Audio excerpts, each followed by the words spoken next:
पेश है आपसे नया अपडेट। आज की वीडियो में हम बात करेंगे कि सहायक उर्दू अनुवादक का रिजल्ट जारी कर दिया गया है। आपको बता दूं कि बीएसएससी सहायक उर्दू अनुवादक यानी असिस्टेंट उर्दू ट्रांसलेटर का रिजल्ट जारी कर दिया गया है। सभी पास उम्मीदवार ऑफिशियल वेबसाइट के माध्यम से रिजल्ट चेक कर सकेंगे। सबसे पहले तो मैं सभी पास होने वाले उम्मीदवारों को मुबारकबाद देना चाहता हूँ, मेंस एग्जाम में शामिल हो सकेंगे। तो आपको बता दूं कि सहायक उर्दू अनुवादक की प्रारंभिक परीक्षा 28 फरवरी 2021 को आयोजित की गई थी, जिसमें कुल 5322 अभ्यर्थी पास हुए हैं। पास होने वाले सभी अभ्यर्थी मुख्य परीक्षा में शामिल हो सकेंगे और जल्द ही सहायक उर्दू अनुवादक मुख्य परीक्षा की तिथि जारी की जाएगी।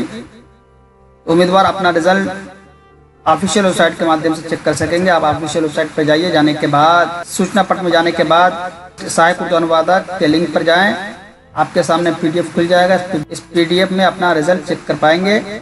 आरोही क्रम में सभी पास होने वाले कैंडिडेट का रोल नंबर दिया गया है। आप अपना रोल नंबर के हिसाब से अपना रिजल्ट चेक कर सकेंगे।